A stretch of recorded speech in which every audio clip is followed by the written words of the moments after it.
Admiral Kolthara of the Galactic Council leaned back in her hoverchair, her four eyes blinking in rapid succession as she processed the latest report. The sleek, obsidian-like surface of the council chamber reflected the soft bioluminescent glow emanating from the gathered representatives of 100 spacefaring species. "So, it's settled then?" Her voice, a melodious trill, carried across the chamber. "We extend our invitation to the humans of Sol 3?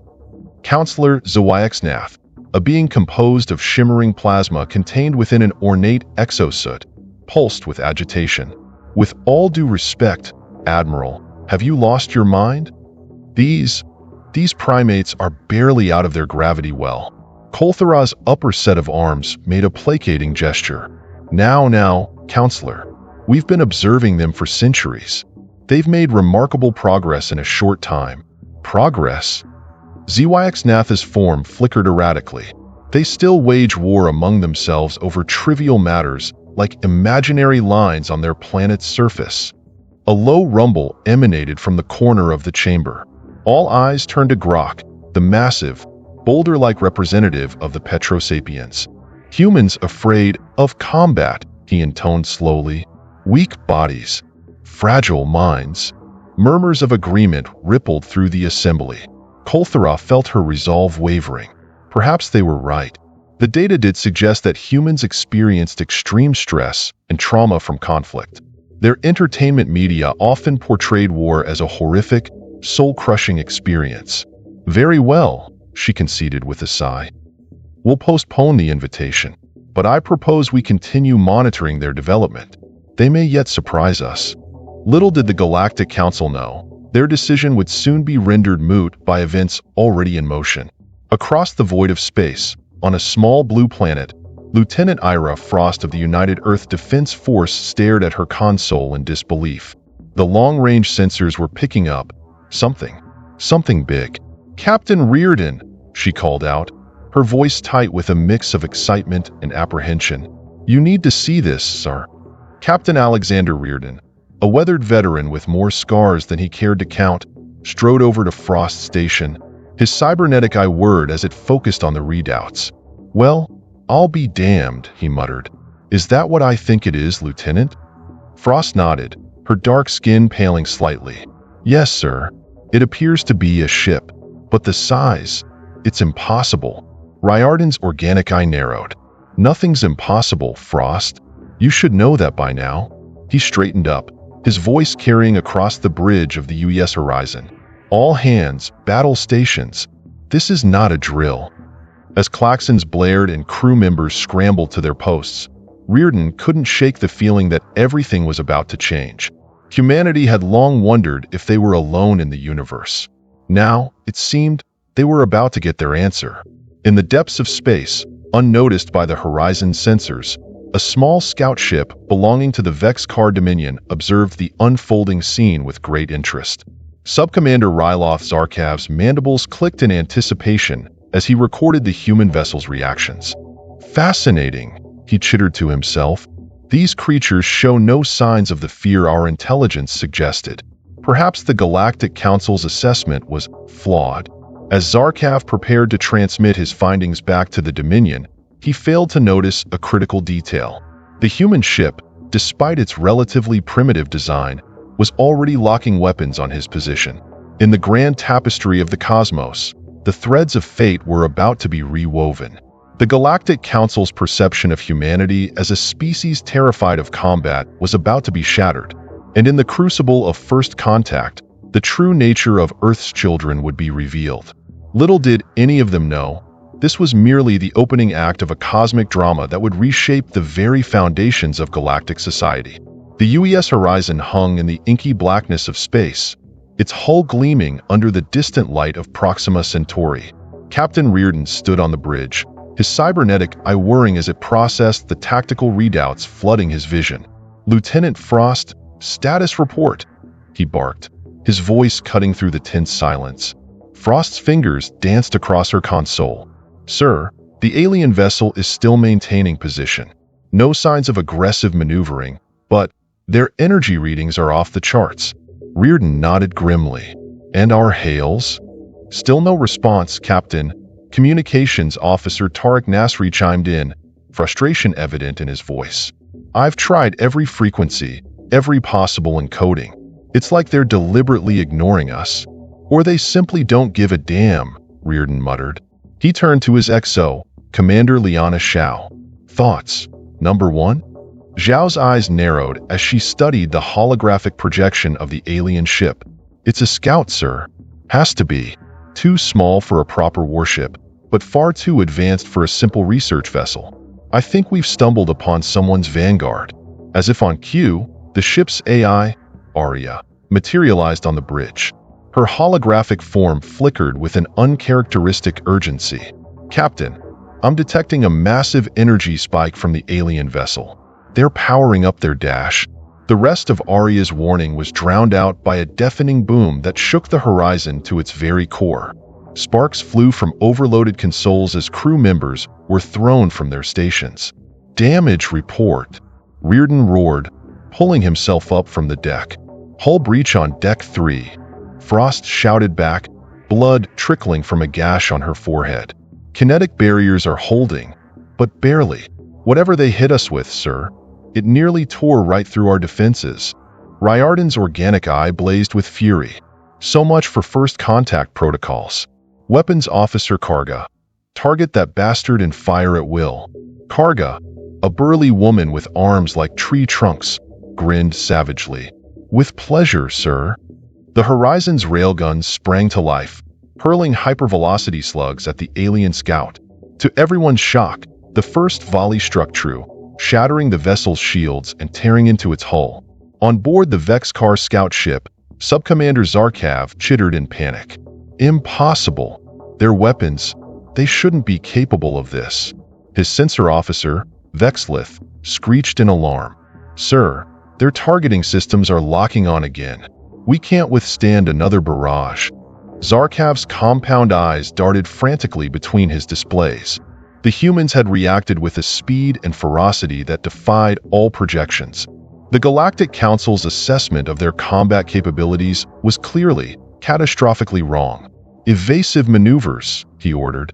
Prepare to jump to FTL. But it was too late. Another salvo from the Horizon struck home, rupturing the scout ship's power core. Zarkav had just enough time to trigger the emergency beacon before his world erupted in a blinding flash of light. Back on the horizon, a cheer went up as the alien vessel exploded. But Captain Riordan's expression remained grim. Secure from general quarters, he commanded. And someone get me a secure line to UEHQ. They need to know we're not alone out here. And that first contact just turned into first combat. As the crew rushed to carry out his orders, Reardon turned to stare out the viewport. The debris of the alien ship glittered against the backdrop of stars. What have we done? He whispered to himself. Light years away, in the chambers of the Galactic Council, alarms began to blare. The Vexcar emergency beacon's message reverberated through subspace, carrying with it news that would shatter the fragile peace of the galaxy. Admiral Kolthara's 4 eyes widened in shock as she processed the incoming data. By the cosmic flame, she breathed. The humans, they destroyed a Vexcar scout? Counselor ZYX Natha's plasma form pulsed erratically. Impossible. They're primitives. Savages. But the evidence was irrefutable. Somehow, these supposedly combat-averse humans had not only engaged a technologically superior foe but emerged victorious. As the council chamber erupted into chaos, Kolthara felt a chill run down her spine. The galaxy had grossly underestimated humanity's potential for violence, and now they had inadvertently awakened a sleeping giant. In the vast tapestry of cosmic politics, a new thread had been violently woven. Humanity, far from being terrified of combat, had proven themselves to be formidable warriors. And as news of the Proxima Centauri incident spread, the balance of power in the galaxy began to shift. The stage was set for a conflict that would reshape the very foundations of galactic society. And at the center of it all stood humanity, no longer perceived as cowering primitives, but as an emerging power to be reckoned with. Little did anyone know, this was merely the opening salvo in a war that would span the stars and test the limits of human resolve. The galaxy had wanted to know if humans were afraid of combat. They were about to get their answer in spades. The news of the Proxima Centauri incident spread through the galaxy like wildfire, igniting a firestorm of panic, outrage, and curiosity. In the heart of Vexcar space, Supreme Commander Zexcora's mandibles clacked furiously as she addressed her war council. These humans dare to strike against us? We will crush them beneath our feet. But General Vixnara, her most trusted advisor, raised a cautionary claw. Supreme Commander, we must proceed with caution. Our intelligence on their capabilities is clearly flawed. Zexcora's compound eyes narrowed. Explain. The humans defeated our scout ship with alarming ease, Vixnara chittered nervously. Their weapons technology, their response time. It's all far beyond what we anticipated. We need more information before we commit to full-scale war. Meanwhile, on Earth, the United Earth Defense Force headquarters was a hive of activity. General Ayana Okonkwo stood before a holographic display of the Sol system, her face etched with determination. Ladies and gentlemen, she addressed the assembled military leaders, what happened at Proxima Centauri was just the beginning. We've opened Pandora's box, and there's no closing it now. Admiral Hiroshi Tanaka leaned forward, his cybernetic eye whirring. What's our next move, General? The aliens will surely retaliate. Okonkwo's lips curled into a fierce grin. We do what humanity does best, Admiral.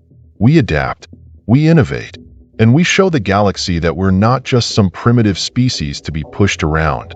As if on cue, Dr. Zara El Hashim, head of UEDF R&D, burst into the room. General, you need to see this. She frantically pulled up a series of complex schematics on the main display. What am I looking at, Doctor? Okonkwo asked, her brow furrowed. El Hashim's eyes gleamed with excitement. We've been reverse engineering the debris from the alien ship. Their tech is advanced, yes, but it's given us a quantum leap in our own research. Look here, Dash. She zoomed in on a particular section. We can adapt their shield technology to our ships. And here, Dash, another zoom. Their FDL drive, with some modifications, we can make it twice as efficient. A stunned silence fell over the room. Admiral Tanaka was the first to break it. My God, we could have a fleet of ships with this tech in 6 months, El Hashim finished for him. Maybe less if we throw everything we have at it. General Okonkwo's face hardened with resolve. Do it. I want every resource we have poured into this project. If the aliens want to fight, we'll give them one they'll never forget. As Earth mobilized for war, the Galactic Council found itself in crisis. Admiral Kolthara faced a barrage of accusations and demands from the assembled representatives. The humans must be contained, shrieked Councillor Zyx Nath, his plasma form pulsating wildly. Annihilate them, rumbled Grok, the Petrosapian representative. But Kolthara raised all 4 of her hands, calling for silence. We cannot act rashly, she cautioned. The humans have proven far more capable than we ever imagined. A direct confrontation could be catastrophic. Then what do you propose? Asked a new voice. All eyes turned to see Nixala, the enigmatic representative of the Quantum Collective, shimmering into existence. Kolthara took a deep breath. We need to understand them better. Perhaps we've been approaching this all wrong. Instead of fearing their potential for violence, we should be harnessing it. A murmur ran through the assembly. Nixala's form rippled with interest. Elaborate, Admiral. Think about it, Kolthara continued, warming to her theme. A species that can adapt so quickly, fight so fiercely. Imagine if they were our allies instead of our enemies. As the council debated, humanity's transformation continued at a breakneck pace. Shipyards that once built interplanetary vessels now constructed warships capable of crossing the galaxy. Scientists who had dreamed of peaceful exploration now worked tirelessly on weapons that could shatter planets. On the UES horizon, now a floating laboratory for testing new technologies, Captain Reardon watched as his ship was reborn. Lieutenant Frost approached, her uniform sporting new insignia. Sir, she reported, the new FDL drive is online. We're ready for the test jump. Reardon nodded, his organic eye reflecting the stars outside the viewport. You know, Frost, he mused, I always dreamed of taking humanity to the stars. I just never imagined it would be like this." Frost's expression was solemn. "Do you think we're doing the right thing, sir? Preparing for war on this scale?" Reardon turned to face her, his cybernetic eye glowing softly. "I don't know if it's right, Lieutenant, but I do know this. The galaxy thought we were afraid of combat. It's time we showed them just how wrong they were." As the Horizon prepared to make its historic jump, testing technology that would soon propel humanity across the cosmos, the balance of power in the galaxy trembled on a knife's edge. The Vex-Car Dominion prepared for war, still underestimating their new foe. The Galactic Council debated, torn between fear and fascination. And humanity, once thought to be terrified of conflict, embraced its martial spirit with a fervor that would soon shake the very foundations of galactic civilization. In the vast tapestry of cosmic history, a new thread was being woven, bright, bold, and undeniably human. The galaxy had wanted to know if Earth's children were afraid of combat. They were about to learn the shocking truth, in a lesson written in fire across the stars. The revelation of human potential had begun, and nothing in the cosmos would ever be the same again. The vast emptiness of space erupted in a brilliant flash as the UES Horizon emerged from its FTL jump. Captain Reardon stood on the bridge, his organic eye widening in awe while his cybernetic one-word, processing the data flooding in. "By all that's holy," he whispered, "we did it." Lieutenant Frost's voice trembled with excitement as she announced, "Sir, confirmed. We've successfully jumped to the Epsilon Eridani system. Travel time, 37 minutes. A cheer erupted on the bridge, quickly stifled as professionalism reasserted itself. What would have once taken years to reach was now a mere hop away. Humanity had taken its first true step into the galactic stage. Reardon allowed himself a grim smile. "Well done, everyone. Now, let's see what's out here." As if in answer to his words, alarms suddenly blared. Frost's fingers danced across her console. "Captain, multiple contacts detected. It's a Vex-Car battle fleet." The mood on the bridge shifted instantly from elation to grim determination. Riordan's voice cut through the tension like a knife. "Battle stations. All hands, prepare for combat."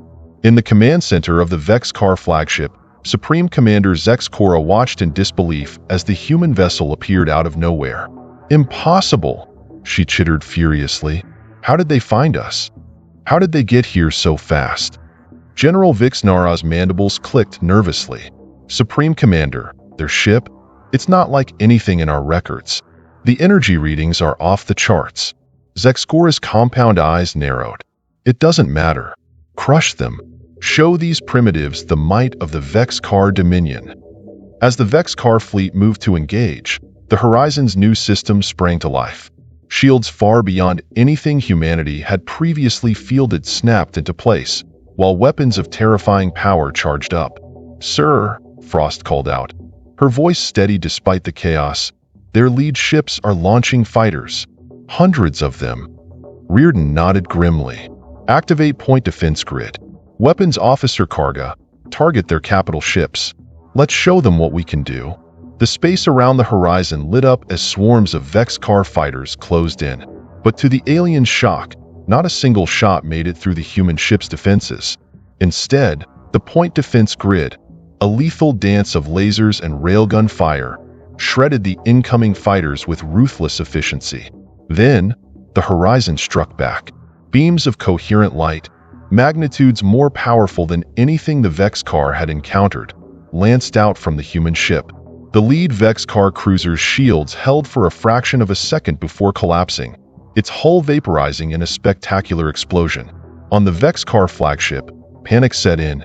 Zex Cora screeched in disbelief. "How? How can one ship do this?" Vix Nara's voice was filled with dread. "Supreme Commander, we must retreat. We can't stand against this kind of firepower." But it was too late. The Horizon, empowered by reverse-engineered alien tech and human ingenuity, tore through the Vex-Car fleet like a hot knife through butter. Ships that had once terrorized entire star systems fell one by one to the human onslaught. As the battle raged, news of the confrontation spread across subspace channels. In the chambers of the Galactic Council, The assembled representatives watched in stunned silence as footage of the battle played out before them. Admiral Kolthara's four eyes blinked rapidly, trying to process what she was seeing. By the cosmic flame, she breathed, they've become unstoppable. Counselor ZYX Natha's plasma form pulsed erratically. This is a disaster. We've created a monster.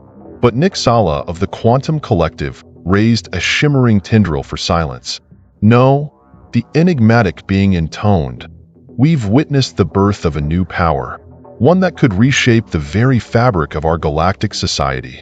Back in the Epsilon Eridani system, the battle was drawing to a close. The once mighty Vexcar fleet was reduced to scattered remnants, fleeing in terror from the single human warship that had decimated their forces. On the Horizon's bridge, Captain Reardon surveyed the aftermath with a mix of pride and trepidation.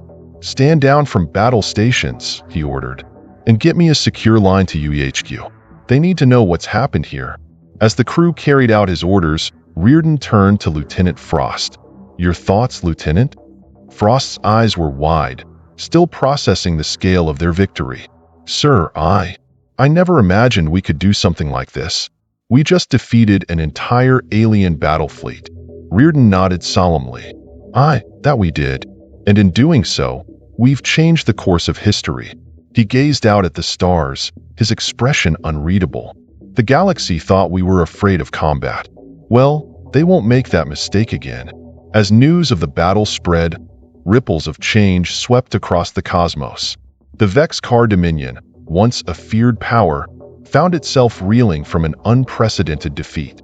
Other alien races, hearing of humanity's sudden rise, began to reassess their own positions in the galactic order. And on Earth, as reports of the victory flooded in, a new era dawned. Humanity, long thought to be a minor player on the cosmic stage, had proven itself a force to be reckoned with. The fear of alien invasion that had gripped the planet since first contact was replaced by a surge of confidence, even arrogance. In shipyards across the solar system, new warships were already under construction, each more powerful than the last. Research labs worked around the clock, pushing the boundaries of science and technology. The human war machine, once awakened, showed no signs of slowing down. As the UES Horizon prepared to jump back to Earth, carrying with it the news of their incredible victory, Captain Reardon couldn't shake a feeling of unease. They had won the battle, yes, but at what cost? And what would the galaxy look like when the dust finally settled? The tides had turned, and humanity now stood poised to become a dominant force in the cosmos. But as any student of history could attest, with great power comes great responsibility and great danger. The true test of humanity's character was yet to come. In the vast tapestry of galactic politics, a new pattern was emerging, bold, unpredictable, and undeniably human. The era of humanity's fear was over. The era of humanity's ascension had begun. The hallowed halls of the Galactic Council, once a bastion of order and measured debate, now echoed with the cacophony of panicked voices. Representatives from 100 spacefaring races argued, pleaded, and threatened as they grappled with the new reality thrust upon them. Admiral Kolthara stood at the center of the storm, her four eyes darting from one agitated delegate to another. "Order!" she bellowed, her voice cutting through the din. "We must maintain order." Slowly, grudgingly, the chamber fell silent. Kolthara took a deep breath, steadying herself. "Esteemed colleagues, we face an unprecedented situation. The humans have The humans have become a menace," interrupted Counselor ZYX Nath, his plasma form pulsating with agitation. "They must be stopped before they destroy us all." Murmurs of agreement rippled through the assembly, but they were cut short by an unexpected voice. "And how precisely do you propose we do that?" All eyes turned to Nixala of the Quantum Collective, their shimmering form radiating an aura of calm amidst the chaos. "Have you not seen the reports?" Nixala continued. "A single human vessel decimated an entire Vexcar battle fleet. Their technology has advanced at a rate that defies all known models of progression. We are no longer dealing with primitives, but with a force that could potentially rival any in the galaxy." A heavy silence fell over the chamber as the implications of Nixala's words sank in. It was grok, the Petrosapien representative, who finally broke it. Humans, dangerous, he rumbled. But potential allies? Admiral Kolthara's eyes widened in surprise. Counselor Grok, are you suggesting we attempt to befriend the humans? Grok's crystalline form shimmered as he nodded slowly. Humans, adaptive, resourceful, better as friends than enemies. As debate erupted once more, light years away, the UES Horizon was making its triumphant return to Earth. The ship dropped out of FTL in a blaze of energy, greeted by a formation of Earth's newest warships, each a testament to humanity's newfound technological prowess. On the Horizon's bridge, Captain Reardon stood rigid, his organic eye misting slightly at the sight of home. "Lieutenant Frost," he said softly, "send the signal. Let them know we're back." As Frost carried out the order, a comm channel crackled to life. The holographic form of General Okonkwo materialized on the bridge, her face etched with a mixture of pride and concern.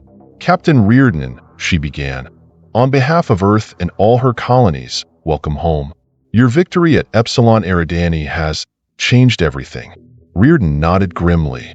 "Thank you, General, but I fear we may have opened Pandora's box. The galaxy won't soon forget what happened out there." Okonkwo's hologram nodded. "Indeed, which is why I need you and your crew planetside immediately. The Security Council is convening, and they'll want a full debriefing." As the Horizon docked at the orbital station, news of their return spread like wildfire across the planet. In cities around the globe, crowds gathered in streets and squares, cheering the name of the ship that had single-handedly changed humanity's standing in the cosmos. But in the halls of power, the mood was more somber.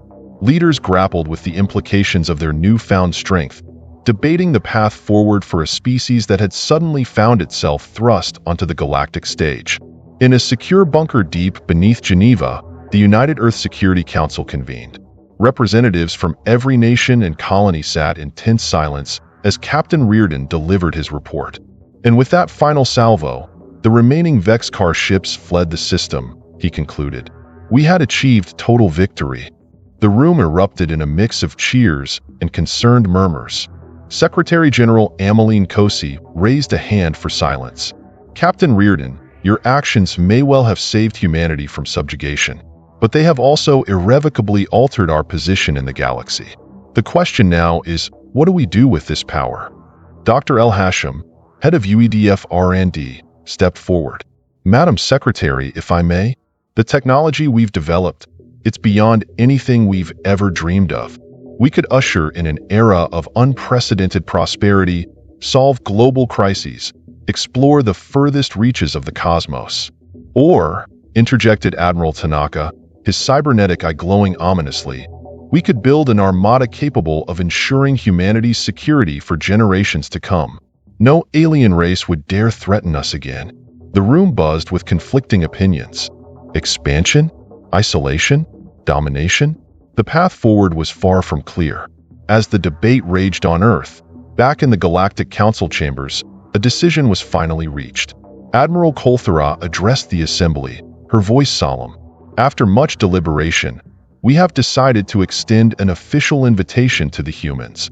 We will welcome them into the galactic community as equals."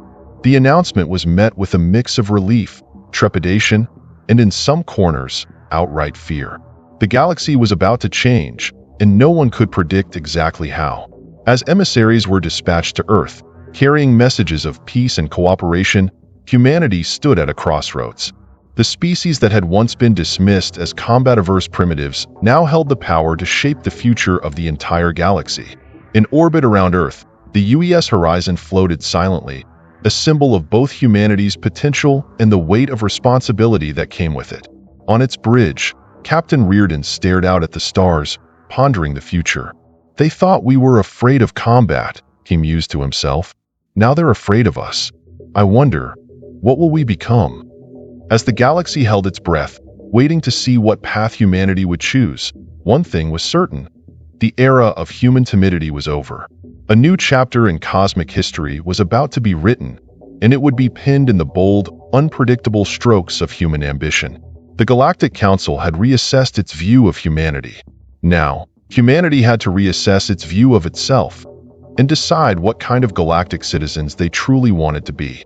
The sleek diplomatic vessel Olive Branch glided through the inky void of space, its hull gleaming under the light of distant stars. On board, a delegation of Earth's finest diplomats, scientists, and military officers prepared for humanity's grand entrance onto the galactic stage. Ambassador Elena Vasilyev stood before a viewport, her weathered face reflecting both excitement and apprehension. To think, she mused, just months ago, we thought we were alone in the universe. Now we're about to join a galactic community. Beside her, Dr. Zara El Hashim nodded, her eyes gleaming with scientific curiosity. It's more than that, Elena. We're not just joining, we're reshaping it. The technological leaps we've made, they've changed everything. As if to underscore her point, the ship's AI, Aria, materialized beside them. Ambassador, Doctor, we're approaching the coordinates for the Galactic Council Station. ETA, 10 minutes. Meanwhile, in the council chambers, an air of tense anticipation hung over the assembled representatives. Admiral Kolthara's 4 eyes blinked rapidly as she addressed the gathering. Esteemed colleagues, today marks a historic moment. The humans are about to arrive. I urge you all to remember, they come not as supplicants, but as equals, perhaps even as superiors in some aspects. A murmur ran through the crowd. Counselor ZYX Natha's plasma form flickered agitatedly. Superior? Preposterous. They're upstart primitives who got lucky with stolen technology. Nick Sala of the Quantum Collective rippled in what might have been amusement. Are they, though? In mere months, they've achieved what took many of our race's centuries. Their adaptability is unprecedented. Before the debate could heat up further, a chime sounded. All eyes turned to the massive doors as they slid open, revealing the human delegation. Ambassador Vasilyev stepped forward, her head held high. Greetings, honored representatives of the Galactic Council. On behalf of Earth and all her colonies, we come in peace and in hope for a new era of cooperation. What followed was a whirlwind of introductions, presentations, and negotiations. The humans showcased their technological advancements, offered trade agreements, and proposed joint scientific ventures. Many council members were impressed, some were wary, and a few were openly hostile. As the talks progressed, news of humanity's arrival spread across the galaxy like wildfire. On countless worlds, beings of all shapes and sizes watched in fascination as footage of the strange, bipedal creatures from Earth was broadcast. In a dingy bar on the fringes of Vexcar space, a group of battle-scarred veterans huddled around a holoscreen. Those are the creatures that decimated our fleet? One chittered in disbelief. They look so soft. His companion, missing 2 limbs from the Battle of Epsilon Eridani, clicked his mandibles grimly. Trust me, there's nothing soft about them. They're monsters in combat. Back in the council chambers, the negotiations had taken an unexpected turn. Ambassador Vasilyev's voice rang out, clear and confident. And so, we propose not just membership in the Galactic Council, but a complete restructuring. A new order, based on merit and innovation rather than age or tradition. The chamber erupted in chaos. Some representatives cheered the bold proposal, while others protested vehemently. Admiral Kolthara struggled to maintain order, her voice nearly drowned out by the commotion. Amidst the uproar, Nick Sala's shimmering form pulsed with what seemed to be approval. Perhaps the enigmatic being intoned, "This is exactly the shakeup our stagnant galaxy needs." As the debate raged on, humanity's influence was already being felt across the cosmos. Earth corporations began establishing outposts on distant worlds. Human scientific teams collaborated with alien researchers, pushing the boundaries of knowledge. And in the depths of space, joint human-alien military exercises showcased a new era of interstellar cooperation and competition. Months passed. The galaxy, which had once dismissed humans as combat-averse primitives, now watched in awe and trepidation as Earth's children reshaped the cosmic order. On a terraform Edmars, now a bustling hub of interstellar commerce, Captain Reardon, now Admiral Reardon, stood before a class of eager cadets, human and alien alike. "When I first took the Horizon into battle," he began, his organic eye gleaming with memory. "I thought we were fighting for Earth's survival, but we were fighting for something much bigger, our place in the stars." A young Vex car cadet raised a claw. "Sir, is it true that the Council once thought humans were afraid of combat?" Reardon chuckled, his cybernetic eye whirring softly. "Indeed they did, Cadet. It was the galaxy's greatest misconception, and its most important wake-up call." As night fell on Mars, casting long shadows across the red landscape, Admiral Reardon gazed up at the star-studded sky. Somewhere out there, the UES Horizon continued its mission of exploration and diplomacy, a symbol of how far humanity had come. The galaxy had wanted to know if humans were afraid of combat. The answer had reshaped the cosmos. Humanity, once dismissed as timid primitives, now stood as a driving force in a new galactic age. Fear of combat? No. But perhaps, Reardon mused, the galaxy would come to see that humanity's true strength lay not in its capacity for war, but in its unending drive to adapt, to innovate, and to reach for the stars. As new alliances were forged and old powers adjusted to the changing tide, one thing became clear. The age of human timidity was over. The era of human ascendancy had begun, and the galaxy would never be the same again.